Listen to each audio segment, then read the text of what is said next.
Salut à tous, du gameplay sur Pro Cycling Manager 2019 ou 2018 d'ailleurs, spécial Tour des Flandres. Pourquoi? Eh bien parce que j'ai pas mal de choses à vous dire par rapport à ça, on est en extrême bien sûr. La version n'importe peu entre 2018 et 2019 parce que le gameplay change pas tellement. Le Tour des Flandres, pourquoi? Parce que c'est une course où la stratégie me paraît importante. Et assez incertaine. Vous avez toujours une douzaine de gens qui peuvent s'imposer plus ou moins. Comment maximiser ses chances de victoire? Tout est là, avec différents types de coureurs, que ce soit, bon, évidemment avec un coureur dominant, ou bien avec un coureur qui, a priori, n'est pas invité et n'est pas censé s'imposer. Les notes importantes, il faut parler de ça tout d'abord. Note importante, je vous ai mis un petit sondage l'autre jour, merci à tous ceux qui ont participé. Évidemment, vallon, pavé, endurance, accélération, moi je tenterai vraiment la résistance aussi, tellement elle me paraît de plus en plus importante. Mini sommaire pour voilà, un petit peu situer les choses. J'ai essayé de vous minuter un petit peu tout ça, on terminera avec un what if, est-ce que Lutsenko pouvait le faire ou pas, et je me suis appuyé sur mes parties, que ce soit sur 2018 ou 2019, avec des moments de bonheur, des moments de tristesse, des moments de pétage de plomb, bref, du jeu quoi. Et le Tour des Flandres, à mon humble avis, se joue vraiment sur le final, et je pourrais même réduire à Kreuzberg, Vieux Quarmont, Paterberg, voilà. Donc, qu'est-ce qui se passe quand on est nul et qu'on fait quelque chose de ridicule? C'est ce que je vous propose tout de suite en entrée. Évidemment, le ridicule, c'est quoi? C'est ça, le petit bras levé. Voilà. On est juste avant le Kreuzberg. Et donc, naturellement, oui, tant qu'à faire, on a Lutsenko qui est censé prendre la roue de Kort Nielsen. Tant qu'à faire, je propose un gros effort curseur ou une attaque de Kort Nielsen. Ça, c'est quoi? Histoire de vider la barre du pauvre Lutsenko, qui doit remonter pour en plus filer le bidon, mais même pour remonter dans la roue. Alors, ça aurait presque pu marcher parce que la faculté de récupération en course de Lutsenko n'est pas mauvaise. Elle est vraiment très bonne. Mais le problème, c'est qu'il va y avoir à un moment donné un endroit clé, c'est ici, là, vous voyez, au niveau à peu près de la maison. Voilà. C'est à partir de là, dans ce secteur qui suit, vous voyez une accélération de Sagan, Stuyven, Wout van Aert, donc entre la maison où je vous avais dit et la fin du secteur du Vieux Quarmont. C'est un endroit en fait où on peut prendre une cassure.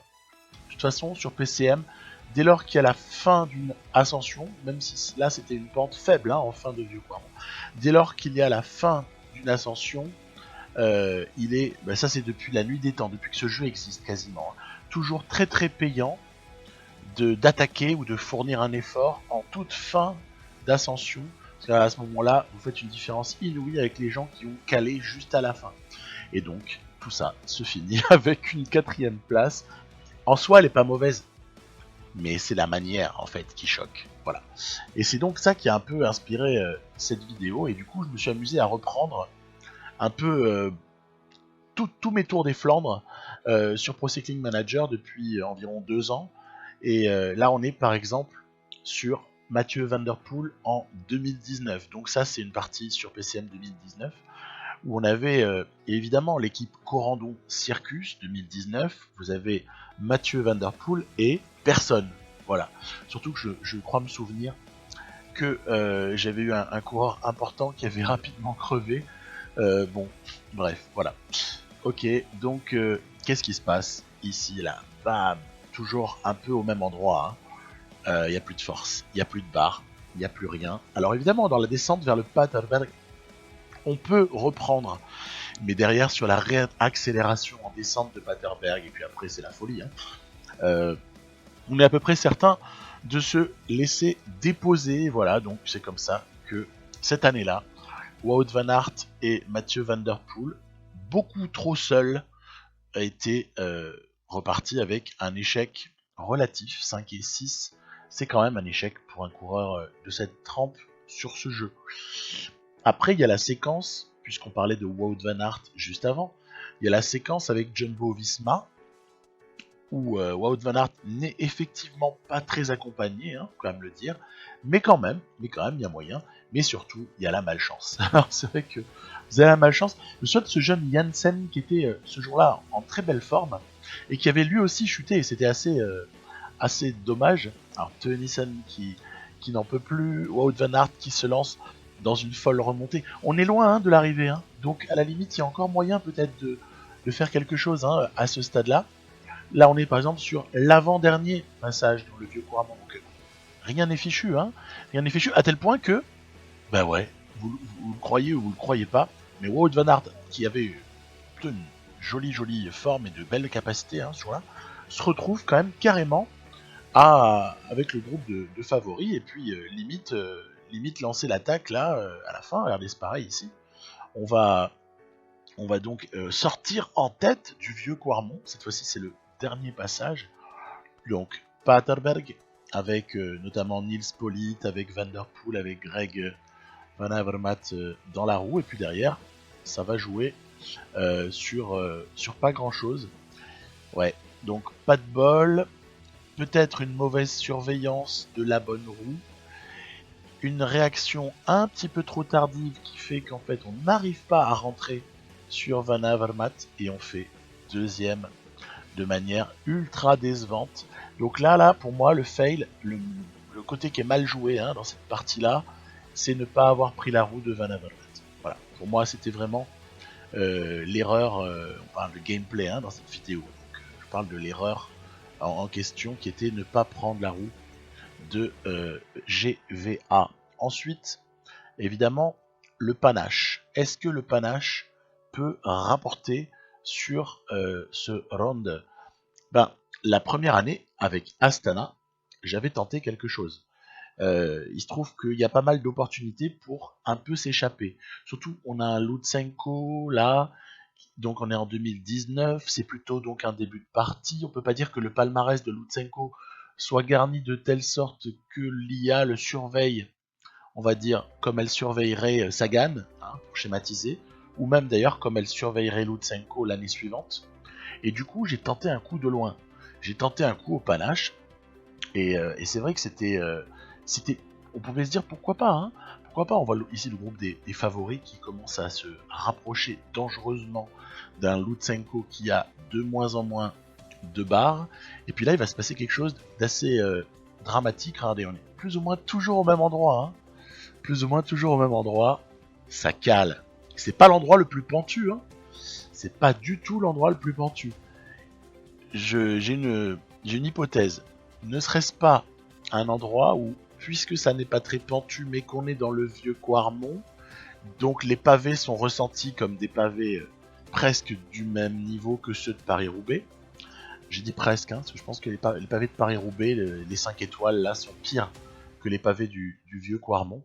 Et finalement, est-ce que ça pourrait pas expliquer le fait que ce soit pile dans cette sortie de vieux Quarmont, où la note de vallon ne sert plus à rien, et où à la limite c'est plus la note de plaine et la note de pavé, voire de résistance, ou à ce stade de la course d'endurance, qui peut-être ont comme ça condamné. Puis après il y avait aussi le manque de barre, hein, puisque le gars avait tenté le coup de loin, il est fichu, etc.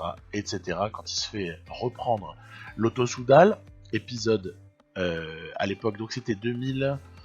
Alors 18, 19, 20, c'était 2020. Cette année-là, c'est Wout van Aert, le leader de l'auto-soudal, puisque Tige Benoît s'était consacré à d'autres choses. Et je m'étais donc dit, allez, hein, faut essayer de mettre la main sur les Flandriennes. Et c'était tentant parce que l'équipe n'était pas mauvaise. On aperçoit ici John Degenkolb. On avait aussi ce très bon équipier que peut être Pete Allegaert. Enfin bref, une équipe plutôt très correcte. Un départ comme ça, très très loin de l'arrivée, hein, pour le coup. Très très loin de l'arrivée, mais d'autres l'ont fait, hein, le départ loin de l'arrivée. Hein.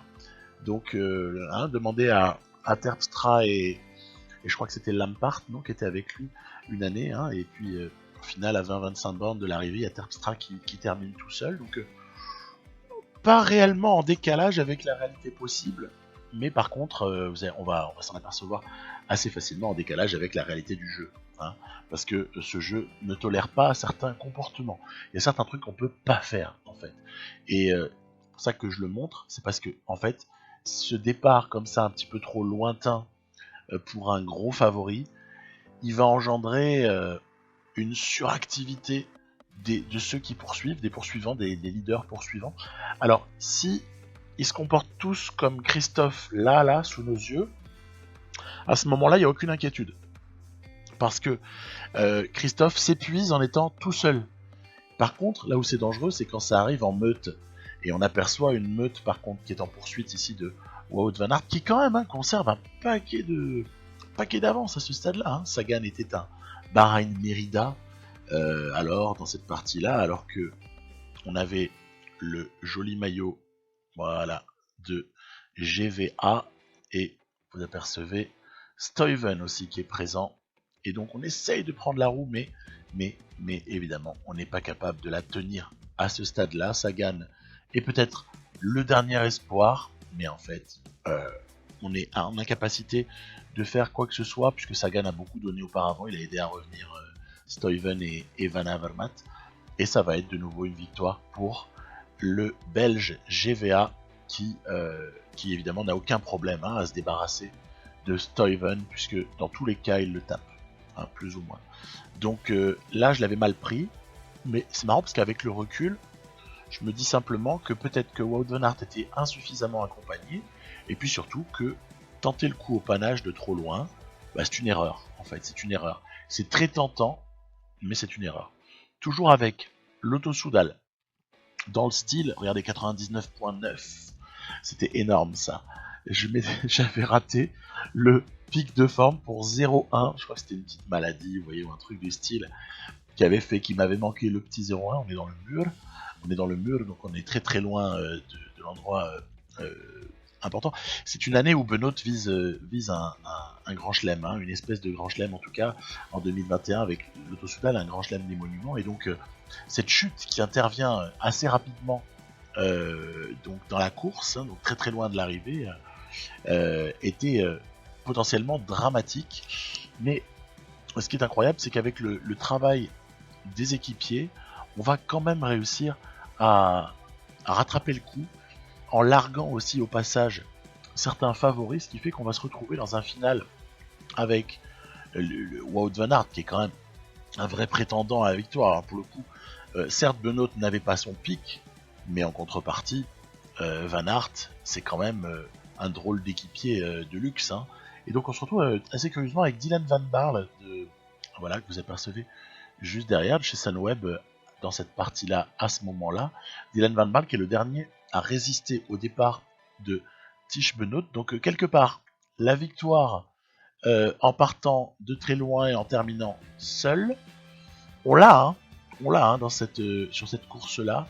On l'a, eh ben non, parce qu'en fait, ça va revenir de manière assez violente, parce que ils sont capables, quand ils sont en meute, comme je disais juste avant, là, les poursuivants, GVA, Christophe, Sagan, tous les habituels, hein, Van Mark, etc., Stuyven, on peut avoir parfois des De Koning Quickstep qui traînent. Les poursuivants sont toujours à même de vous reprendre 1 minute 30 en 30 secondes, quoi, hein, pour schématiser. Et là, il faudra vraiment un très très vieux coup de vis de Benoît qui avait sucé de la roue pendant 10 bornes pour au final s'imposer, mais d'extrêmement peu. On l'aperçoit juste derrière. Voilà. Ouais. C'était Van Mark avec le maillot Groupama, parce que dans la partie ça avait bougé bien évidemment. Et donc voilà, une victoire, mais qui celle-là paraissait. Allez, on se disait c'est bon quoi, il va le faire. Bah, déjà, pas de pic au bon moment, à 0,1 près, et puis en plus, péripétie de course, et -2, on se fait reprendre. Donc vraiment étonnante. En tout cas, c'est pas un type de course qui me donne envie de penser qu'on a tort en intro de parler de vallon, pavé, endurance, accélération et résistance. Parce que pour le coup, la résistance de Benoît dans cette partie, à ce stade-là, après 4 années de jeu, était juste exceptionnelle, un peu à l'instar d'un Mathieu Van Der Poel, justement, sur lequel on est là en 2020, et 2020 où la grosse différence, je vous avais montré, hein, il ne faut pas venir seul, il faut venir accompagné. Ben, la grosse différence, c'était ce recrutement de Dylan Van Baarle et de Tony Galopin. J'avais donc adjoint 2 forces vives à mon Mathieu Van Der Poel, histoire de vraiment l'accompagner le plus loin possible. On est très loin à présent, on est dans le vieux Quarmont, c'est Stybar à la roue duquel on s'accroche, mais ça se joue vraiment à pas grand chose, c'était très difficile. Stybar a failli nous lâcher, puis on se retrouve en plus en situation où il y a Nassen et Van Avermaet, donc groupe de 4 qui a fait une grosse différence et qui va se disputer la victoire. Après, il y a le vieux départ à 3 km cette fois-ci. Bah oui, parce que Mathieu Van Der Poel est quand même supérieur hein, en termes de notes physiques, mais également à tout ce qui est notes adaptées à gagner le Tour des Flandres. Mathieu Van Der Poel est bien plus fort que Benoît. Alors ça veut pas dire qu'on peut pas se faire battre, mais c'est quand même un petit peu plus facile. Le mur de Grammont, hein, j'évoquais tout à l'heure, on était aussi passé par le mur. Donc c'est à une centaine hein, de kilomètres environ de l'arrivée, le mur de Grammont. C'est un endroit où on peut faire des cassures. Il peut y avoir comme ça des petits groupes qui s'échappent et il peut aussi y avoir des leaders ou des coureurs importants qui se font lâcher parce qu'ils étaient mal positionnés en entrée de mur.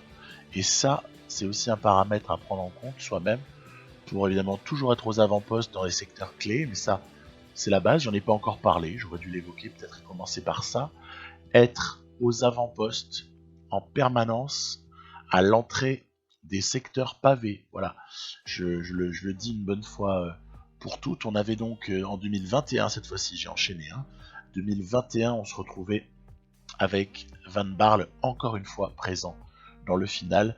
Et d'ailleurs, cette victoire-là sur le Tour des Flandres 2021, dans la partie avec Corandon, pour Mathieu Van Der Poel, elle est vraiment à mettre au crédit pour le coup de Dylan Van Baarle, parce que le travail qu'il aura effectué aura juste été monstrueux. On aperçoit Sagan, Benoît, Terpstra qui sont présents quand même dans le final, mais voilà, regardez jusqu'où Van Baarle est présent.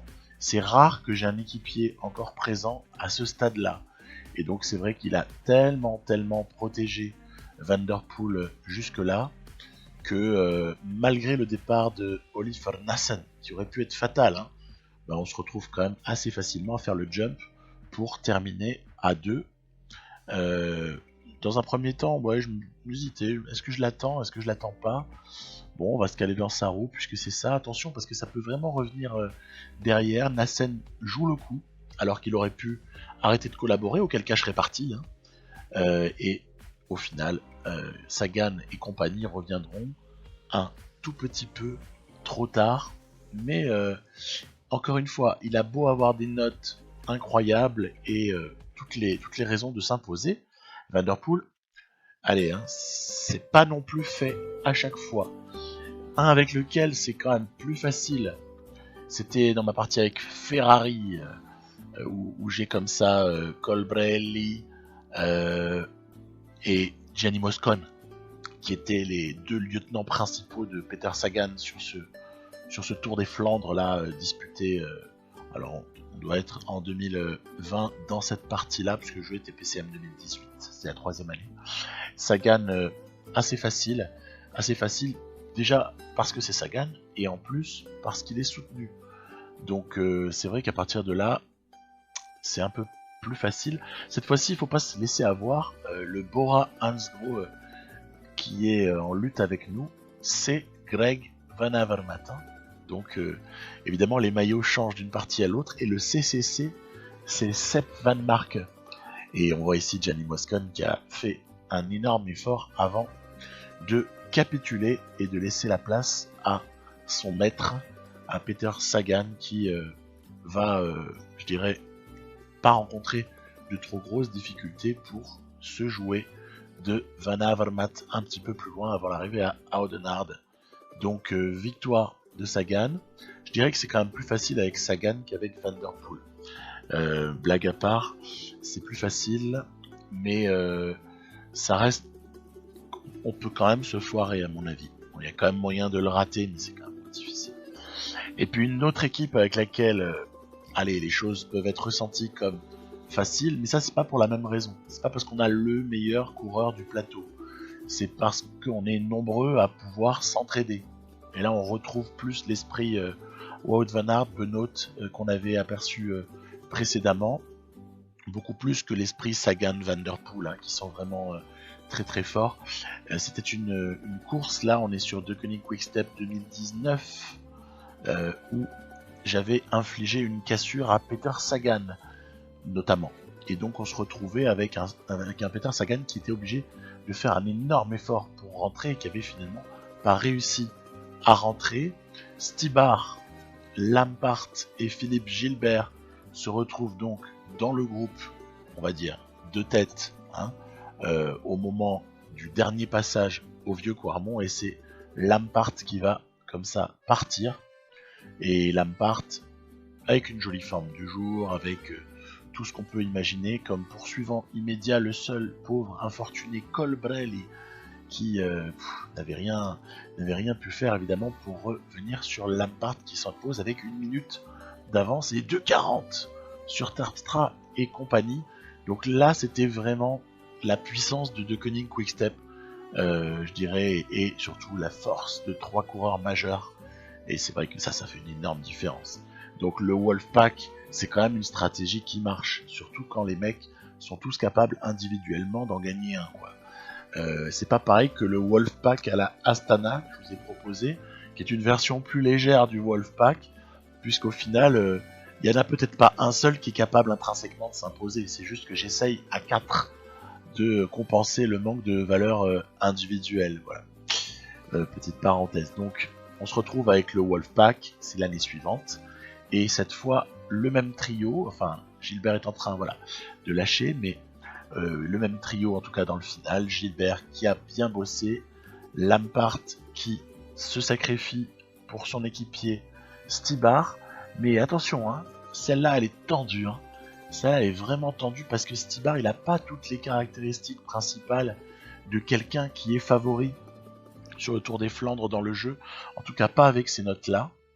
Je me souviens qu'en juillet 2018, les notes de Stybar n'étaient pas exceptionnelles. Pardon, en DB, World DB de 2019, excusez-moi, qui est World DB en plus souvent plus sur les performances des derniers mois, et du coup Stybar n'était pas excessivement bien noté. En plus ça va se jouer là pour le coup, c'est rare, mais sprint excessivement serré de 5 hommes avec une... ah oui, tiens, amusant le clin d'œil, hein, Mads Pedersen deuxième.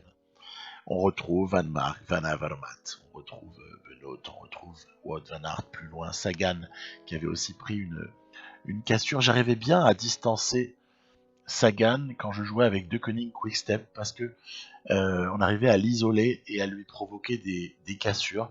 Évidemment, c'est plus facile avec cette équipe-là. La plus belle pour moi, en revanche, c'est celle que je vous ai montrée il n'y a pas longtemps. Alors, c'était même une des toutes dernières vidéos. C'était cette victoire avec Tige Benoît, avec Sunweb et sur des notes de World DB 2020 qui sont pas très bonnes, hein. Je crois que c'est un constat, c'est pas un jugement, pas très bonne. Et en fait, ça va être la course idéale. Ça va être la course idéale dans le sens où Benoît est entouré quand même, il n'est pas venu seul non plus, hein. Matthews et Craig Andersen sur cette database ne sont pas nuls sur Tour des Flandres. Ils sont pas capables de gagner probablement, mais par contre ils sont capables d'être de super équipiers.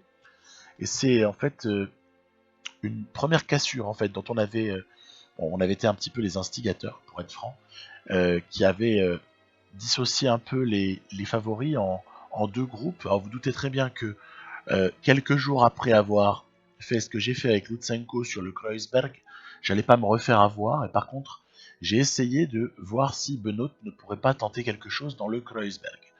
Donc c'est la première petite tentative différente de ce que on peut voir d'habitude.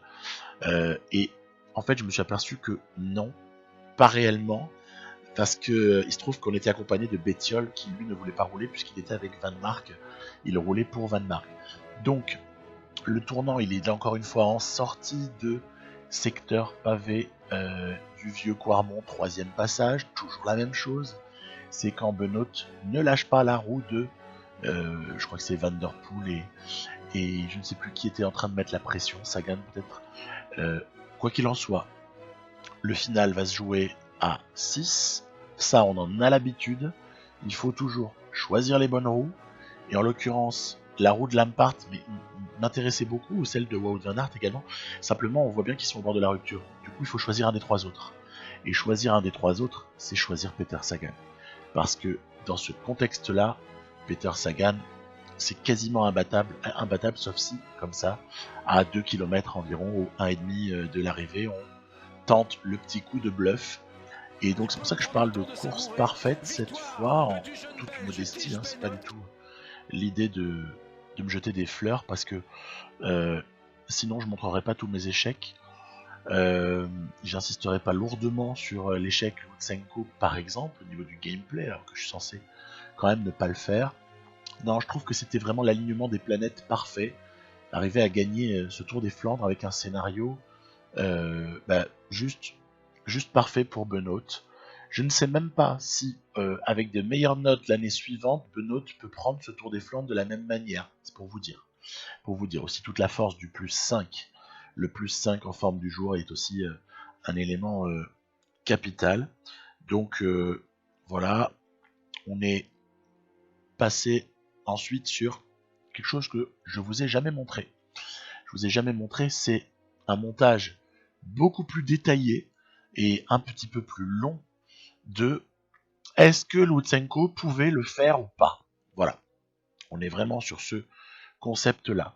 Est-ce qu'il y avait moyen de s'imposer avec Lutsenko au final, ou est-ce qu'il y avait pas moyen de le faire. Donc vraiment la course dans sa quasi-intégralité, puisque voilà, même les passages en x8 pour voilà, aussi montrer peut-être des gens qui n'osent pas faire x8 à des moments. À quel moment faut-il le faire? Bah déjà, faut pas le faire au mur de Grammont, et il faut pas le faire non plus dans les secteurs pavés montants qui sont capitaux. Petit incident de course, tiens, est-ce qu'on ne bénéficierait pas de la chance, peut-être en la crevaison, c'est ça, de Peter Sagan?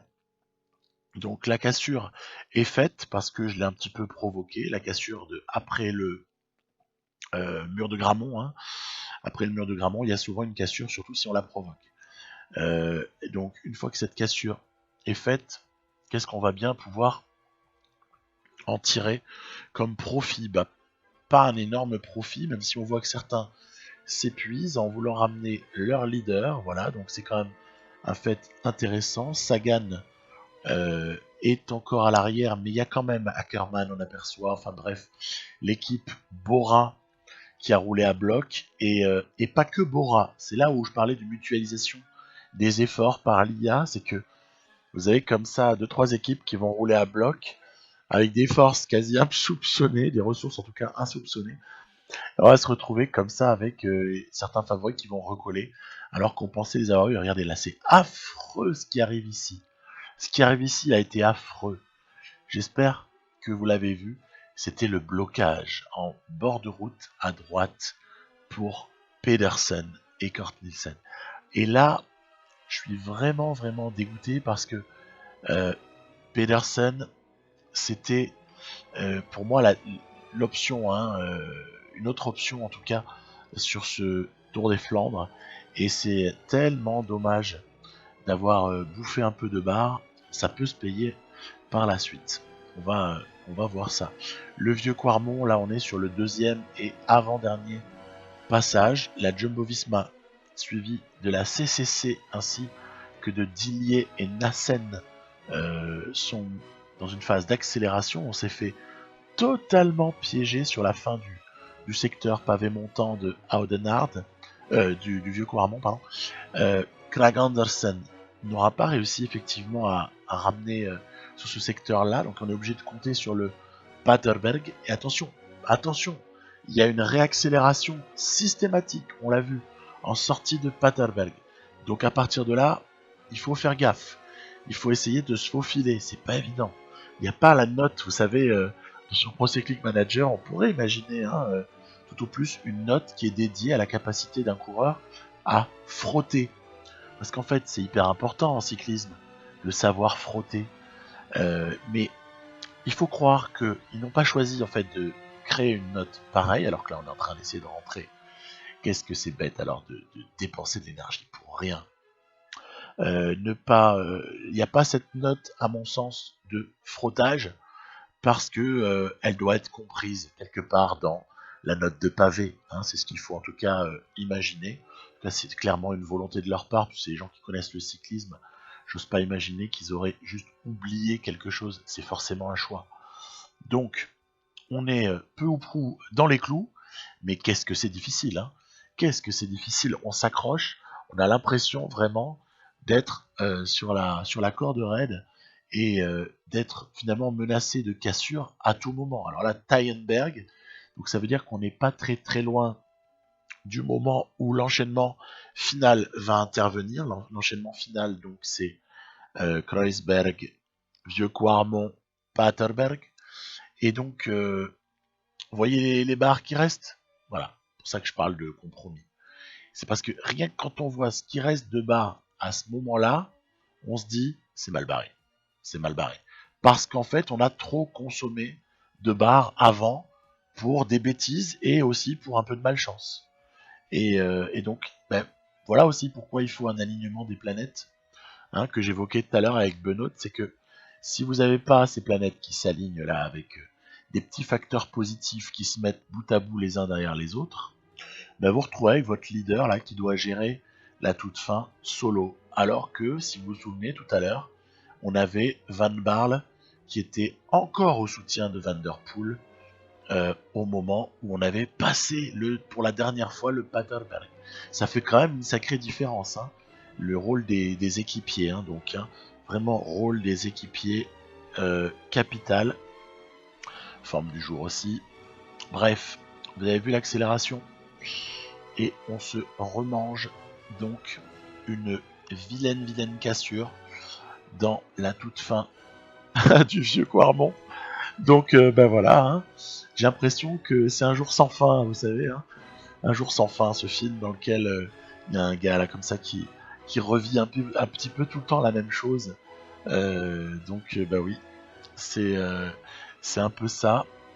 Donc là, on va se retrouver avec Lutsenko qui évidemment doit remonter, c'est totalement improbable, remonter alors qu'on voit devant Nassen, Stuyven, Van Avermaet qui se sont détachés, et puis nous on est plus du tout invités, quoi. Voilà, c'est terminé, hein. Alors, tout ce qu'on peut espérer, c'est quoi? C'est que Wout van Aert, Christophe, Van Mark, ça roule super fort. Ça roule super fort, donc ce qu'on peut espérer juste à ce stade-là, c'est reprendre des mecs qui sont en galère, tout simplement. Voilà.